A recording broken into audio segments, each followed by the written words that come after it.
So we are done with algebra, we're done with matrices, and since we've covered everything, what we're going to start doing is getting ready for geometry, which is what you guys will be doing next year.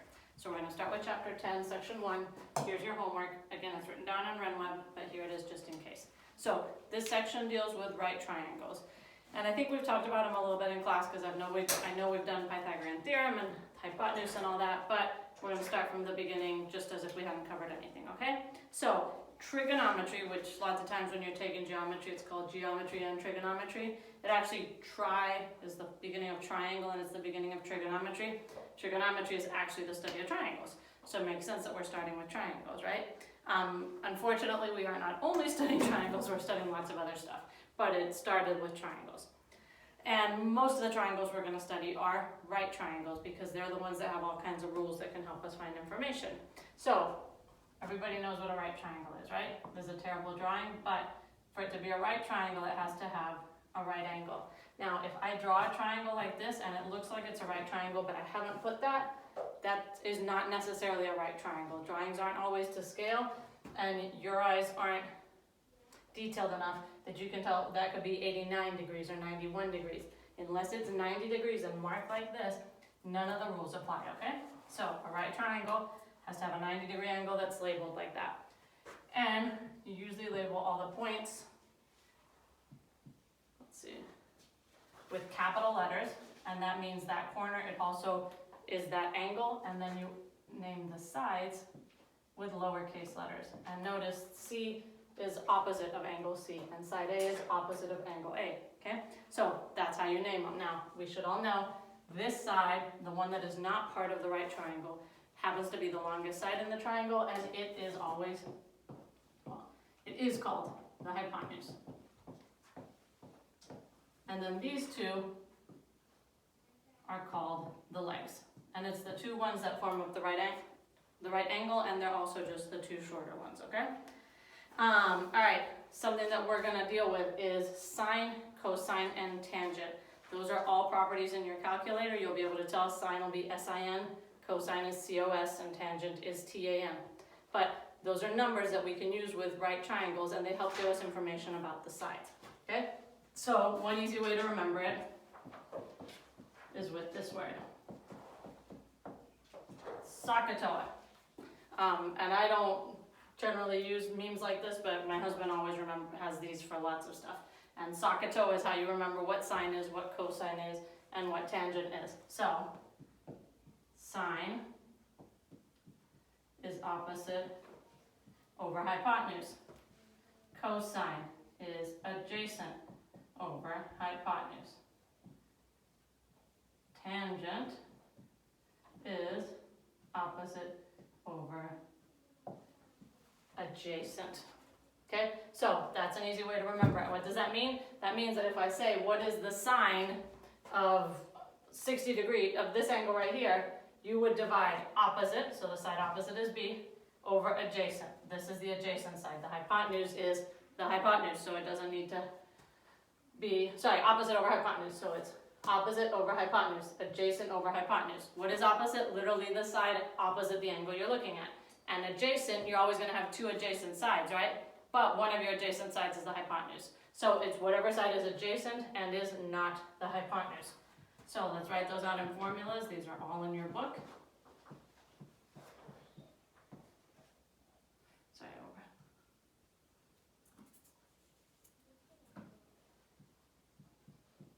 And I'm shortening them because it's a lot to write down.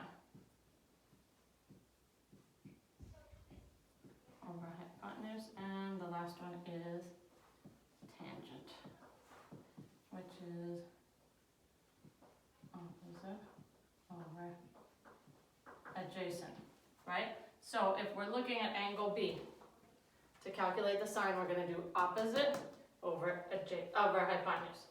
To calculate the cosine, we're going to do adjacent over hypotenuse. To calculate the tangent, we're going to do opposite over adjacent. So it's the same size, just do different ratios in order to figure out all these values. And on page 395 of your textbook, all these formulas come out, but when you're taking your test and you don't have that table, just write down the word SOHCAHTOA at the top and fill it in, and that way you can remember which ratios are for each one. You can also just plug it into your calculator. But if your battery runs out or you don't have your graphing calculator that day, it's always good to remember SOHCAHTOA. Okay, now the other thing we need to remember, and it's in the book they actually assume that you already know it, so they don't really go over it, but if you look at example 1 on page 395, we're going to need to know the Pythagorean theorem. I know we've used it in class already, but let's just put it there. A squared plus b squared equals c squared. That has to do with the sides of the triangle, and that's why in the last triangle I labeled them A, B, and C. Really, which one is A and which one is B is not as important as which one is C. So this is just going to be one of the legs squared plus the other leg squared is your hypotenuse squared. I like to make A the shortest leg, B the second shortest leg, and then C the hypotenuse, which is the longest, but it doesn't really matter. Another thing that they talk about a lot in these examples, I don't remember if it's this section or the next section, but when they refer to a triangle, they're going to refer to an acute triangle or an acute angle. Hopefully you remember this from like 3rd through 5th grade-ish, but an acute angle just means that it's less than 90 degrees. Now, I don't know how much geometry you guys have had to remember. All the angles in a triangle add up to 180 degrees. So if you have a right triangle, all the angles other than the 90-degree one have to be acute. So whenever they say an acute triangle, don't worry about it. It's whatever triangle they're showing you. Isn't it 360? No, a triangle adds up to 180. Oh, A square adds up to 360. And a circle has 360 degrees also. I was like, Mom. Okay, so let's look at example 1. It says, give the exact value of the 3 trigonometric ratios for the acute angles. See, acute just means smaller than 90, and basically it means not the 90-degree angle in the triangle shown below. Okay, so let's write down SOHCAHTOA, because I forget these all the time too. So let's go ahead and just draw the little triangle so I don't have to keep looking. That's our right angle, and we have 7 and 3. Right, and we're trying to figure out, that's how we don't know what it is, right? But they want to know the exact value of the 3 basic trigonometric ratios. That means they want to know the sine, the cosine, and the tangent. So our sine is what? Opposite over hypotenuse. Okay, so we have to give them the sign for each of the angles, right? They call this one T, this one U, and this one S. So sine is opposite over hypotenuse, but we don't know what the hypotenuse is yet. That's okay because we know the Pythagorean theorem, so we can come up with the hypotenuse. So what is the hypotenuse going to be? 3 squared plus 7 squared is going to equal c squared. So that's 9 plus 49 equals c squared. So 9 plus 49 is 58 equals c squared. You got to take the square root of 58. And that equals c. Now 58, as we know, does not have a square root. And according to the book, it doesn't get any smaller, so we're just going to call it square root of 58. Now we can calculate everything. They do it for t and s. So let's make a little table, how about? Sine, cosine, tangent. And we'll do it for angle t and angle s. Angle u, of course, is the right angle, so it doesn't matter. We don't do sines and cosines for right angles. Okay, so what's the sine of t? It's opposite over hypotenuse. Opposite is 7. Hypotenuse is square root of 58. Now, you guys remember from when we went over radicals, we don't like to leave the radical in the bottom. So, to erase that, we got to do, how are we going to get rid of it? See, this is why you never forget what you learned. We times everything by square root of 58 over square root of 58. So, it's actually going to be 7 square root of 58 over 58. Okay? Now, sine of angle S. That's that angle. So we do an opposite, which is 3, over hypotenuse, which is square root of 58. We don't have to do the math. We know it's going to end up at 3 square root of 58 over 58. Now, cosine. What's cosine? Adjacent over hypotenuse. So cosine for angle T is 3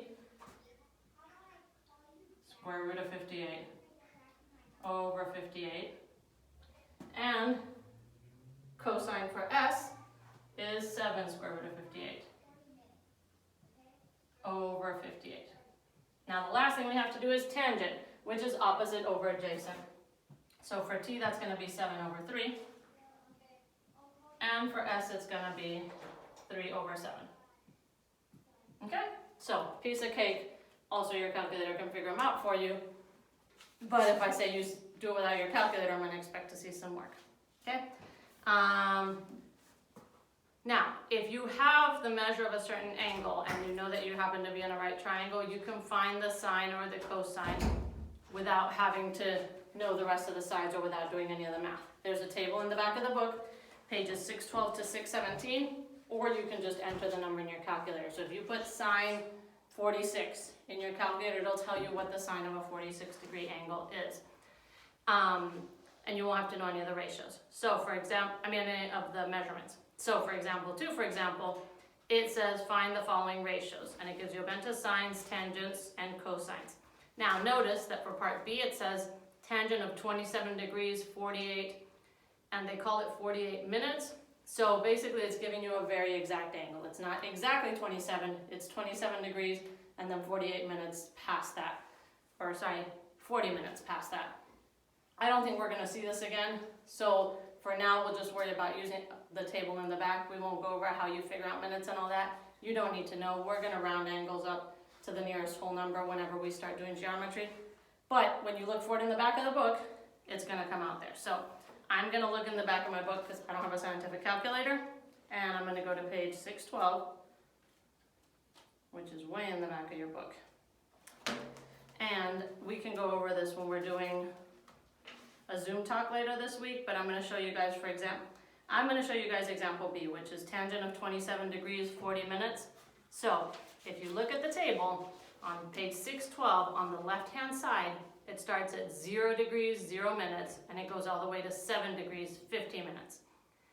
Then you keep going on the left side of page 613. Now, if you go all the way to the last page, which is 617, it starts at 26 degrees and ends at 34 degrees.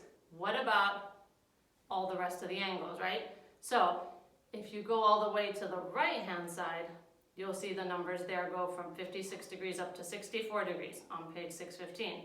On page 614, go from the bottom up on the right-hand side, it goes from 65 degrees to 73 degrees, and so on. So any value that you're finding is on this table. You just have to know how to look for it, okay? Again, when we're doing a Zoom call, I'll be able to show you guys the paper, but basically here you start at 0 degrees, go down to 7, and you see radians, which we haven't done, sine, cosine, tangent, cotangent. So there's a bunch of values there, right? Now if you look all the way on this side, it's in descending order. So it starts at 90 degrees and it goes down to 83 degrees. So whichever one you're looking for is in there, just know that you have to look around for it, okay? So on the problem, on page 396, it says find the ratio, which means just find the value. Tangent of 27 degrees and 40 minutes. So take your book out, and I'm going to see that on 613, I get through 16 degrees. On 614, I get through 25 degrees, but if I go look on the left-hand side of page 615, you'll see 26 degrees and then 27 degrees. Now go down 27, 10 minutes, 20 minutes, 30 minutes, 40 minutes.